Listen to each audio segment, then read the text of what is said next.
जय श्री कृष्ण मित्रों, स्वागत है आपका अपने चैनल अनमोल स्टोरी पावर में। आज हम लेकर आए हैं अंधेर नगरी चौपट राजा की कहानी। अगर आपको हमारी यह कहानी पसंद आए तो कृपया वीडियो को लाइक करके चैनल को सब्सक्राइब करें और बेल आइकन को जरूर दबाएं।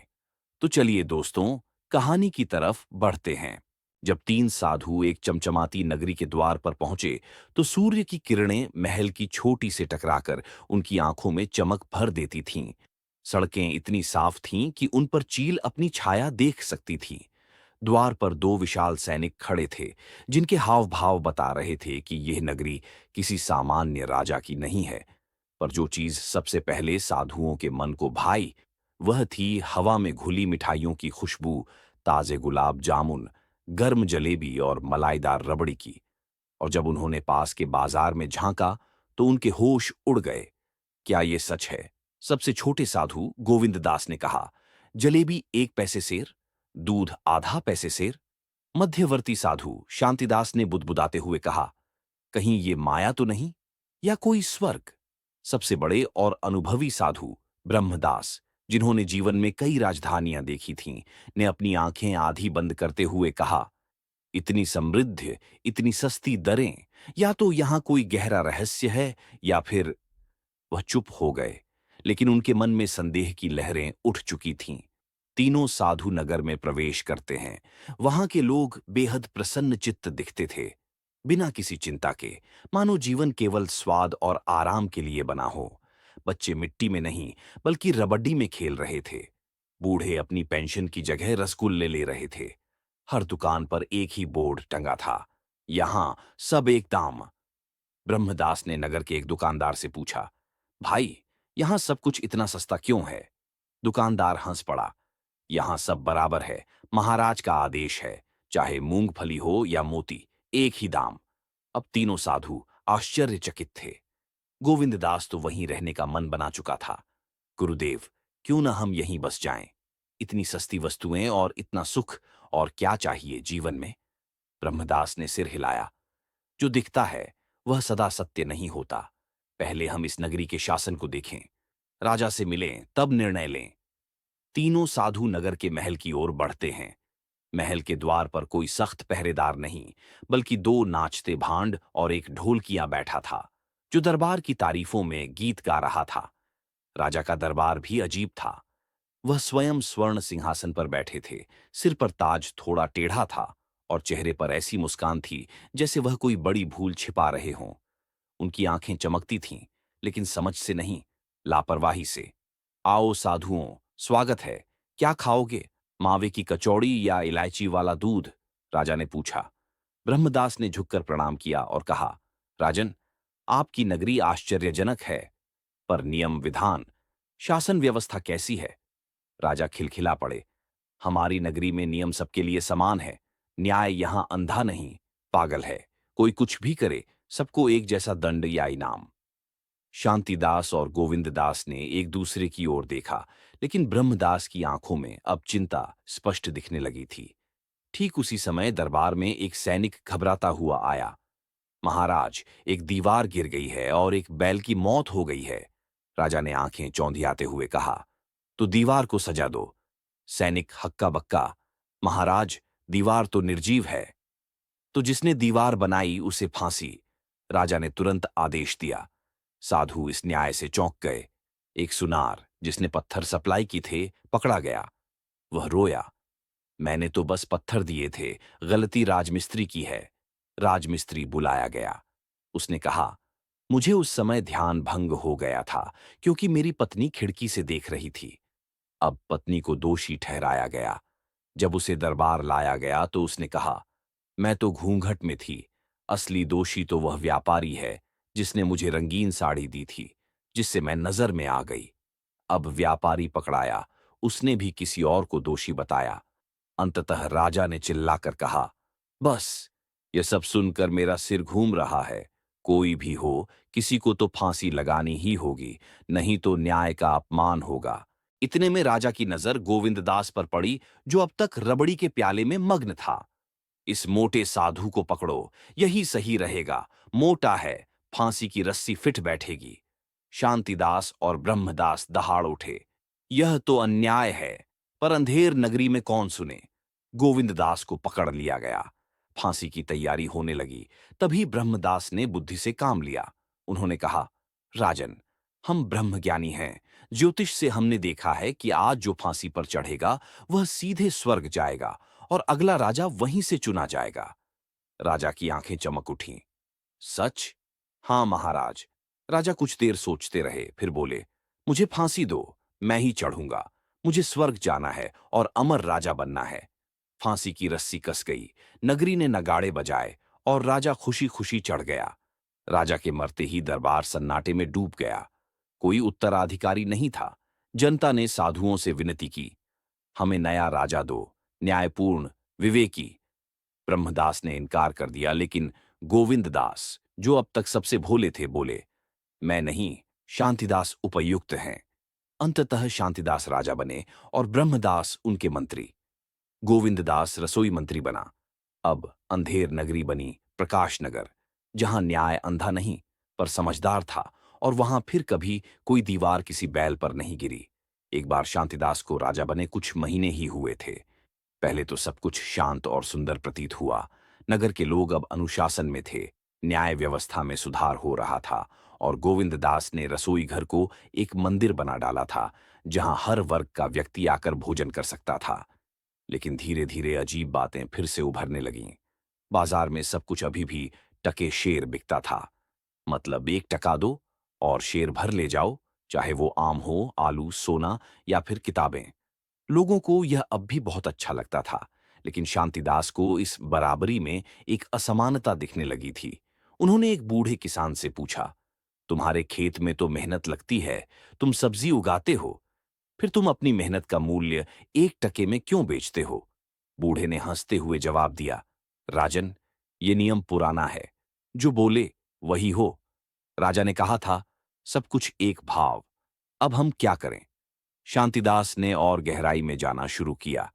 एक दिन उन्होंने देखा कि एक लंगड़ा दर्जी, जो एक जोड़ी कपड़े को सीने में 3 दिन लगाता था, उसी भाव पर कपड़ा बेच रहा था जिस पर एक व्यापारी गद्दी में बैठकर बेढंगी कमीजें थोक में बेच रहा था।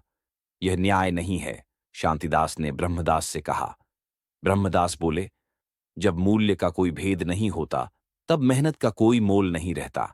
यही असली अंधेर है। इसी बीच नगर में एक नई समस्या खड़ी हुई। लोग अब काम करने से कतराने लगे थे। क्यों मेहनत करें जब मुफ्त में खाना, कपड़ा और मिठाई मिल सकती है? धीरे धीरे बाजार की दुकानें बंद होने लगीं। किसान खेत छोड़ने लगे। लुहार की भट्टी ठंडी हो गई और रसोई मंत्री गोविंददास, जो पहले सबसे व्यस्त रहते थे, अब आलू गिनते रहते थे, क्योंकि मांग ही नहीं थी। सब कुछ सस्ता है तो सब कुछ व्यर्थ भी लगने लगा है, गोविंददास ने कहा। इसी बीच एक रहस्यमय आगंतुक नगरी में आया। वह चमड़े का थैला लटकाए अजीब लहजे में बोलता था। उसका नाम था कौतूहलनाथ। उसने बाजार में खड़े होकर चिल्लाया, मैं असली मूल्य लाया हूं। जो चाहता है कि उसकी मेहनत की असल कीमत मिले, वह मेरे साथ आ जाए। लोग पहले तो हंसे, लेकिन कुछ युवाओं ने उसका साथ पकड़ा। उन्होंने अपने उत्पाद अलग भाव पर बेचना शुरू किया। आलू अब 4 टके में, दूध 3 टके में और किताबें 7 टके में। नगर में खलबली मच गई। एक ओर पुराने व्यापारी कह रहे थे कि यह नियम विरुद्ध है। दूसरी ओर युवा कह रहे थे, हम गुलाम नहीं हैं टक्के शेर व्यवस्था के। शांतिदास को निर्णय लेना पड़ा। दरबार बुलाया गया। कौतूहलनाथ को भी आमंत्रित किया गया। तुम कौन हो? शांतिदास ने पूछा। कौतूहलनाथ मुस्कुराया, मैं वह हूं जो हर जगह आता है जब समाज जड़ हो जाता है। मैं परिवर्तन हूं, असहमति हूं। दरबार में सन्नाटा था। फिर कौतूहलनाथ बोला, राजन, यह नगरी टके शेर पर गर्व करती थी, पर क्या आपने देखा कि इससे लोगों की आत्मा सस्ती हो गई? जब चीजों का मूल्य बराबर हो जाए, तब मनुष्यता का मूल्य खो जाता है। शांतिदास ने चुपचाप ब्रह्मदास की ओर देखा। वे गंभीर थे पर सहमत। मूल्य में भेद जरूरी है, ब्रह्मदास बोले। न्याय में समानता होनी चाहिए, पर बाजार में गुणवत्ता का सम्मान जरूरी है। राजा ने निर्णय सुनाया, आज से टके शेर की परंपरा समाप्त। हर वस्तु का मूल्य अब उसकी मेहनत, गुणवत्ता और उपयोगिता के अनुसार होगा। पर कोई भूखा नहीं रहेगा, यह भी हमारा वचन है। नगर फिर से उठ खड़ा हुआ। मेहनती लोग सम्मानित हुए, कलाकारों को पहचान मिली और गोविंद दास ने पैसे के हिसाब से भोजन योजना शुरू की, जिससे हर कोई अपनी जरूरत और क्षमता के अनुसार भोजन पा सके। टके शेर की दुनिया टूट गई, पर बदले में एक न्यायपूर्ण समाज की नींव रखी गई। पर क्या कौतूहलनाथ सचमुच मदद करने आया था, या वह सिर्फ एक परीक्षक था? क्योंकि उसी रात वह चुपचाप गायब हो गया और उसके थैले से केवल एक पर्चा गिरा, जिस पर लिखा था, जहां सब बराबर हो वहां सवाल पूछने वाला सबसे अलग होता है। नगर के बदलते रंगों को देखकर ब्रह्मदास भीतर ही भीतर असहज रहने लगे थे। कौतूहलनाथ के जाने के बाद सब कुछ सामान्य तो लग रहा था, लेकिन वातावरण में एक अदृश्य भारीपन था, जैसे कोई आंधी आने से पहले की खामोशी। एक रात जब पूरा महल चांदनी में डूबा था, ब्रह्मदास ध्यान में बैठे हुए थे। तभी उनकी दृष्टि में एक धुंधली छवि आई, भविष्य की एक झलक। उन्होंने देखा कि नगरी एक बार फिर भ्रम में डूब रही है। किसी छाया पुरुष की आहट थी, जो लोगों को अधिकार और स्वतंत्रता के नाम पर फिर से स्वार्थ की राह दिखा रहा था। अगली सुबह उन्होंने अपने दोनों शिष्यों को बुलाया, शांतिदास और गोविंद दास। बच्चों, उन्होंने धीमे स्वर में कहा, अब वह समय आ गया है जब हमें इस नगरी को छोड़ देना चाहिए। जो हमने करना था कर चुके हैं। अब बदलाव का चक्र उलट रहा है। शांतिदास ने सिर झुकाया। आपका आदेश सिर माथे, लेकिन क्या सच में फिर से अंधेरा लौटेगा? ब्रह्मदास ने गहरी सांस ली। सत्य और न्याय की लड़ाई कभी स्थायी नहीं होती। हर युग में उसे फिर से स्थापित करना पड़ता है। मैं देख रहा हूं, कुछ ऐसा आने वाला है जो हमारी समझ से परे है। हमें अब यहां नहीं रहना चाहिए। लेकिन गोविंद दास चौंक गया। गुरुदेव, आप कैसे कह सकते हैं कि अब भागने का समय है? हमने इस नगरी को नया जीवन दिया है। अगर अब हम चले गए तो यह फिर बर्बाद हो जाएगी। ब्रह्मदास ने उसे संयम से देखा। बेटा, किसी स्थान को सुधारना उतना ही कठिन है जितना उसे पहचान कर छोड़ देना। यहां रहना अब तुम्हारे लिए खतरा है। नहीं, गोविंद दास ने दृढ़ स्वर में कहा, आप जा सकते हैं, मैं नहीं जाऊंगा। ये लोग मेरे अपने हैं। अगर संकट है तो मैं उसे यहीं रहकर सामना करूंगा। शांतिदास ने बहुत समझाया, लेकिन गोविंद दास टस से मस नहीं हुआ। ब्रह्मदास ने एक अंतिम बार कहा, जैसा तुम्हारी आत्मा कहे वैसा करो, पर याद रखना, कभी कभी अंधेरे से लड़ते लड़ते मनुष्य खुद छाया बन जाता है। ब्रह्मदास और शांतिदास अगली सुबह गुपचुप विदा हो गए। नगर को लगा वे ध्यान यात्रा पर निकले हैं। गोविंददास ने काम में खुद को पूरी तरह झोंक दिया। वह अब सिर्फ रसोई मंत्री नहीं था, वह लोगों का मार्गदर्शक बन चुका था। हर समस्या में सलाहकार, हर त्योहार में आयोजक। लेकिन तभी एक नया चेहरा नगर में उभरा। नाम था भजन प्रेमी बाबा। वह बाहर से आए थे और भक्ति का प्रचार करते थे, पर उनकी बातों में एक अजीब चुभन थी। स्वतंत्रता चाहिए तो त्याग करो, वे कहते। त्याग मतलब क्या?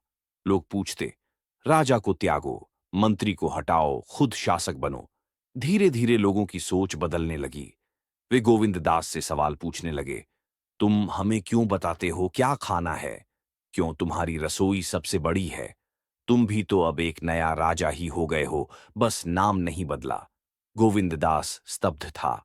जो लोग कल तक उसे अपना भाई कहते थे, अब उसे शंका की दृष्टि से देखने लगे थे। एक दिन नगर में एक भीड़ जमा हुई। भजन प्रेमी बाबा मंच पर थे। उन्होंने जोर से कहा, आज हम समानता के असली मसीहा को बेनकाब करेंगे। गोविंद दास अब हमारी राह का रोड़ा है। भीड़ गरज उठी। गोविंद दास ने अपनी झोली उठाई, मंच पर चढ़े और कहा, अगर मेरी सेवा में कोई भूल हुई हो तो क्षमा चाहता हूं। पर याद रखो, जिस दिन से मैंने इस धरती पर पहला भात परोसा, वह दिन मेरे लिए पूजा का था, सत्ता का नहीं। लेकिन किसी ने नहीं सुना। उसी रात एक संदिग्ध आग से नगर की रसोई जल गई। गोविंद दास को अगली सुबह नगर सभा में तलब किया गया। क्या ये रसोई में तुम्हारी लापरवाही थी? क्या तुम्हारे भोजन में जादू टोना था? क्या तुमने खुद ही आग लगाई ताकि सहानुभूति मिले? प्रश्नों की बौछार थी। उत्तर किसी को चाहिए ही नहीं था। और तभी नगर के सबसे पुराने हिस्से में अचानक भूमि फटने लगी। एक गहरा काला धुआं उठने लगा, मानो धरती खुद कुछ कह रही हो। लोग भागने लगे, अफवाहें उड़ने लगीं। पुराने पाप जाग उठे हैं। राजा के जाने के बाद से यह भूमि अपवित्र हो गई। गोविंददास वहीं खड़ा रहा, आंखों में जलन, पर हृदय में अब भी सेवा की लौ जलती हुई। उसी समय मंदिर की सीढ़ियों पर एक श्वेत वस्त्रधारी आकृति दिखाई दी। ब्रह्मदास, शांतिदास उनके पीछे थे। मैंने कहा था, ब्रह्मदास ने कहा, कि अंधेरा लौटेगा, लेकिन मैं भी जानता था तुम में वो अग्नि है जो इस अंधेरे को फिर जला सकती है। गोविंददास ने सिर झुकाया। मैंने आपकी बात नहीं मानी गुरुदेव। नहीं, ब्रह्मदास मुस्कुराए। तुमने वही किया जो तुम्हारा धर्म था, और अब समय है इस अंधेरे का सामना करने का। एक साथ भोर की पहली किरणें अभी धरती पर उतरी ही थीं कि राजमहल के सामने एक भयंकर हल्ला मच गया।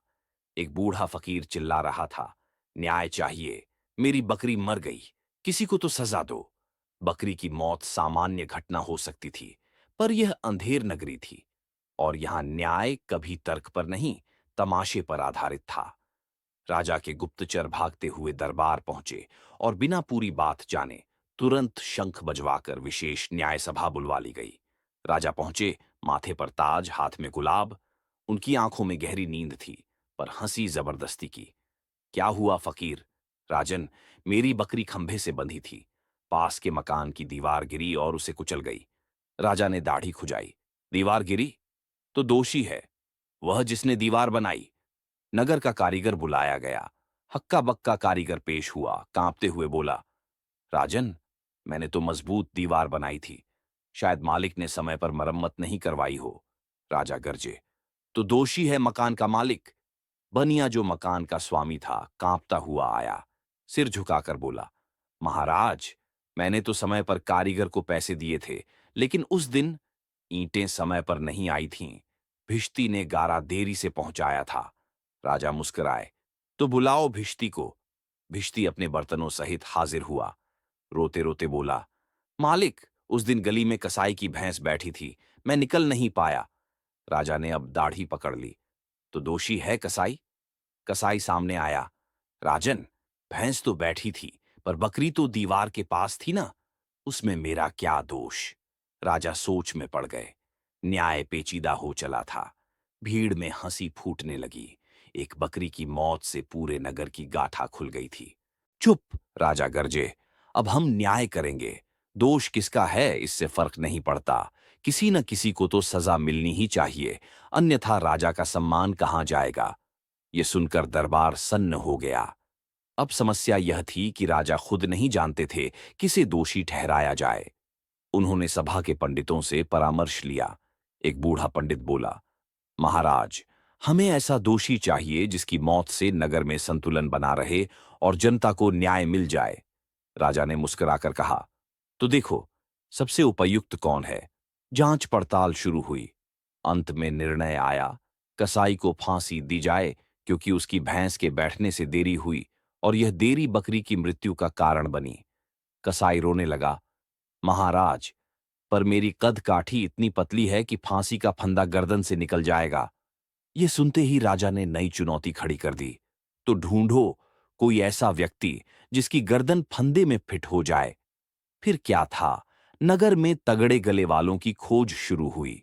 भोग लिप्त दरबारी, भरे पूरे व्यापारी और कई निर्दोषों को तौल तौल कर मापा जाने लगा, जैसे सब्जी नहीं बलि के बकरे हों। और अंततः शांतिदास को पकड़ लिया गया। उसकी गर्दन एकदम सही माप की थी। दरबार सन्न रह गया। गोविंददास चीख पड़ा, यह अन्याय है। शांतिदास ने नगर को बचाया है, इसका गला नहीं नापो, इसका त्याग देखो। राजा बोले, हम राजा हैं, हमारे न्याय में तर्क नहीं, निर्णय होता है। लेकिन तभी कुछ ऐसा हुआ जिसकी किसी ने कल्पना नहीं की थी। भीड़ के बीच से ब्रह्मदास आगे आए। राजन, उन्होंने गंभीर स्वर में कहा, अगर तुम्हें बलि ही चाहिए तो लो मेरी गर्दन, पर याद रखना, जिस दिन तुमने सत्य की बलि दी उस दिन तुम्हारा राज्य अंत के करीब होगा। ब्रह्मदास का स्वर, भीड़ की चुप्पी और शांतिदास की गंभीर दृष्टि, तीनों ने राजा के भीतर कोई पुरानी आवाज जगा दी। कुछ क्षणों तक वह मूर्तिवत खड़ा रहा, फिर उसने अपना ताज उतार दिया। मैं थक गया हूं इस तमाशे से, कोई और करे न्याय। इतना कहकर वह मंच से नीचे उतर गया। भीड़ में सन्नाटा था। कोई चिल्लाया, अब क्या होगा? ब्रह्मदास ने कहा, अब होगा न्याय का जन्म। न तमाशा न बलि, बस तर्क और करुणा। और इसी के साथ अंधेर नगरी में पहली बार एक न्याय मंडल की स्थापना हुई, जहां हर बात को सुना गया, समझा गया और फिर निर्णय हुआ। पर क्या यह बदलाव स्थायी था, या फिर न्याय का तमाशा बस एक विराम पर था, अपने अगले अंक की प्रतीक्षा में? अंधेर नगरी के इतिहास में वह दिन सबसे विचित्र था। एक ओर भीड़ लगी थी, न्याय की मांग करती, तमाशा देखने को उतावली।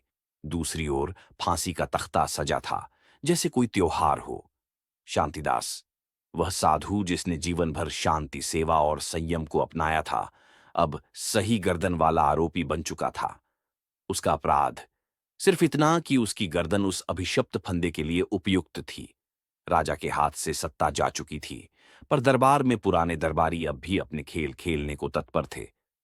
न्याय को चलना चाहिए, उन्होंने कहा। अगर किसी को बलि देनी है तो देनी ही होगी।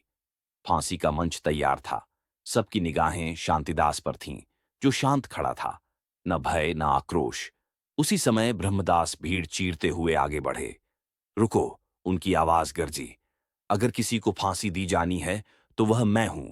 इस शिष्य को मैंने शिक्षित किया है, उसके कर्मों की जड़ मुझ में है। दरबार भौंचक्का रह गया, और तभी कुछ कदम पीछे खड़े गोविंद दास आगे आया और बोला, नहीं गुरुदेव, अगर कोई इस नगर का दोषी है तो वह मैं हूं। मैं रुका जब आप गए। मैंने नगर को अपना जीवन दिया, पर शायद सब कुछ नहीं दे सका। अब स्थिति विचित्र हो गई थी। एक फांसी का तख्ता और 3 तैयार लोग दरबारी सलाह में लग गए। क्या करें, किसे फांसी दें? तीनों तो चाहते हैं, पर फंदा तो एक ही है।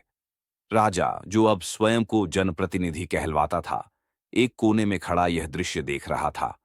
फिर एक बूढ़े वजीर ने कहा, राजन, जो भी फांसी चाहे वही सबसे बड़ा मूर्ख है। लेकिन इनमें से जो फांसी से सबसे ज्यादा डर रहा हो, शायद वही असल अपराधी है। राजा ने आंखें मटकाईं। तो फिर करो परीक्षा। फौरन तीनों को बुलाया गया। पहले ब्रह्मदास से पूछा गया, क्या तुम फांसी से डरते हो? नहीं, उन्होंने कहा, मेरे लिए यह भी त्याग का एक रूप है। फिर शांतिदास से पूछा गया, मृत्यु तो एक अगला चरण है। वह बोला, मुझे कोई भय नहीं। और फिर गोविंद दास की बारी आई। उसने आंखें बंद कीं और कहा, मुझे मृत्यु का भय कभी था ही नहीं, लेकिन मुझे इस बात का डर है कि मेरे मरने से शायद अंधकार फिर लौट आए। सभा में सन्नाटा छा गया। अब समस्या और उलझ गई थी। तीनों निडर, तीनों तैयार, तीनों को योग्य मान लिया गया। और तभी एक खुसर पुसर सुनाई दी। दरबार के पीछे खड़ा वही भजन प्रेमी बाबा, जो अब तक केवल आग भड़काता रहा था, अचानक जोर से चिल्लाया, इन तीनों को मत मारो, इनकी मृत्यु इस धरती का संतुलन बिगाड़ देगी। सभा में खलबली मच गई। क्यों बाबा? क्योंकि इन तीनों में से कोई भी साधारण नहीं। इनका बलिदान इस भूमि को श्रापित कर देगा। इसीलिए ये मरना चाहते हैं, क्योंकि इन्हें सत्य का पूर्व ज्ञान है। अब लोग डरे। तो क्या ये देवता हैं, या पुनर्जन्मी, या अर्श? अफवाहें फैलने लगीं। डरने लगे वे जो कल तक इन्हें अपराधी कहते थे। राजा के पुराने दरबारी अब फुसफुसाने लगे, अगर हमने इन्हें मारा और कुछ अनहोनी हो गई तो? क्यों न किसी और को मारा जाए, किसी जो सचमुच डरे। और तभी, जैसे भाग्य की साजिश हो, एक चोर पकड़ा गया, जिसने राजमहल से मूंगा की माला चुराई थी। राजा चिल्लाया, बस यही है असली दोषी, इसी को दो फांसी। और सब शांत हो गया। ब्रह्मदास, शांतिदास और गोविंददास, तीनों को छोड़ दिया गया। लेकिन किसी के चेहरे पर मुस्कान नहीं थी। क्यों? क्योंकि आज उन्होंने देखा था कि मृत्यु से खेलने की इच्छा न्याय को कठपुतली बना सकती है। और एक नगरी जो तमाशे में ही न्याय ढूंढती हो, वहां सत्कर्म भी कभी कभी अपराध बन जाते हैं। तीनों मौन थे। और भजन प्रेमी बाबा, वह एक कोने में खड़ा मुस्कुरा रहा था, जैसे अगली चाल की योजना बना रहा हो। अंधेर नगरी अब अपने अतिरेक पर पहुंच चुकी थी। न्याय के नाम पर चलने वाला तमाशा इतना ऊबड़ खाबड़ हो चला था कि खुद दरबारी थकने लगे थे। राजमहल में अब न ताज का भार था, न सिंहासन की गरिमा। राजा, जो कभी स्वयं को ईश्वर का प्रतिनिधि समझता था, अब सिर पर मटका रखे हुए प्रजा से क्षमा मांगता फिर रहा था। ब्रह्मदास, शांतिदास और गोविंददास तीनों साधु वापस उसी मोड़ पर मिल बैठे जहां उनकी यात्रा शुरू हुई थी। लेकिन वे अब वहीं नहीं थे। वहीं दूसरी ओर भजन प्रेमी बाबा अब दरबार का सबसे ताकतवर व्यक्ति बन बैठा था। उसके प्रवचनों में भीड़ लगती थी। लोग उसके शब्दों में स्वर्ग की झलक देखने लगे थे। पर बाबा को अब एक नई चिंता थी। कहीं ये साधु फिर से जनता की आंखें न खोल दें। और तभी हुआ एक अप्रत्याशित ऐलान। राजा ने स्वयं घोषणा की, मैंने अपने राज्य में अनगिनत गलतियां की हैं। अब मैं चाहता हूं कि मैं ही फांसी पर चढ़ूं, ताकि मेरी आत्मा स्वर्ग में जाए और मेरी प्रजा को शांति मिले। सभा स्तब्ध। कोई हंसा, कोई रोया, किसी ने ताली बजाई और किसी ने कहा, स्वर्ग जाने के लिए फांसी, ये तो नया व्यापार है। भजन प्रेमी बाबा ने भी ताल ठोकी। राजा का यह त्याग एक दिव्य सौदा है। जो स्वेच्छा से प्राण दे, उसे ही स्वर्ग मिलता है। राजा मुस्कुराया, अगर मृत्यु से ही मोक्ष है तो मैं तैयार हूं। फांसी का तख्ता फिर सजा। इस बार उसके नीचे राजा खड़ा था, ताज विहीन, पर संतोष में भीगा हुआ। पर तभी ब्रह्मदास ने भीड़ में से कदम बढ़ाए। रुको, तुम स्वर्ग जाने को व्याकुल हो, पर क्या यह सौदेबाजी है? क्या जीवन को यूं तिरस्कृत करना मोक्ष है? राजा ठिठका, तो क्या मेरी आत्मा शुद्ध नहीं होगी? नहीं, ब्रह्मदास ने कहा, मोक्ष त्याग से आता है, भागने से नहीं। जो मृत्यु को आलिंगन करता है इसलिए कि वह जीवन से डरा हुआ है, वह स्वर्ग नहीं, भ्रम को प्राप्त करता है। भीड़ सन्न। तो क्या मैं अपराधी हूं? राजा ने पूछा। नहीं, शांतिदास बोले, पर तुम अब राजा भी नहीं हो। अब तुम्हारा कर्तव्य है जीवन जीना, सच में, सेवा में, संकल्प में। भीड़ ने पहली बार सिर झुकाया, भक्ति में नहीं, बोध में। राजा ने फंदे से हटते हुए अपना सिर झुका दिया। तो अब मैं प्रजा का सेवक बनूंगा, बिना ताज, बिना दरबार, लेकिन पूरे हृदय से। भजन प्रेमी बाबा यह सब देख रहा था। उसके चेहरे से पहली बार चिंता झलकी। उसका खेल अब नंगा हो चुका था। तुमने जनता को भ्रम में रखा, गोविंददास बोले, पर सत्य को दबाया नहीं जा सकता। हर बार कोई न कोई उसे उठा ही लेता है। अंधेर नगरी अब बदलने लगी थी। न्याय की परिभाषा, धर्म का स्वरूप और सत्ता का चेहरा, तीनों पर प्रश्न चिन्ह लग चुका था।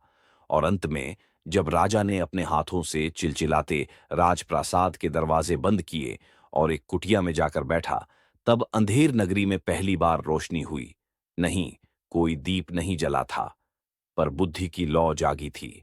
और उस रात जब भजन प्रेमी बाबा भागता फिरा अपने झूठों का बोझ लेकर, तब लोगों ने जाना, स्वर्ग बिकता नहीं और मोक्ष कोई सौदा नहीं। अंधेर नगरी की दीवारें भले अब भी टेढ़ी थीं, पर उनके भीतर मनुष्यता की ईंटें दोबारा जुड़ने लगी थीं। अगर आपको यह कहानी पसंद आई हो तो इसे लाइक और शेयर करें। हमारे चैनल अनमोल पावर स्टोरी को सब्सक्राइब करना न भूलें और बेल आइकन को दबाएं ताकि आपको हमारी सभी नई कहानियों की जानकारी मिल सके। धन्यवाद। फिर मिलेंगे एक नई रोचक कहानी के साथ। जय श्री कृष्णा।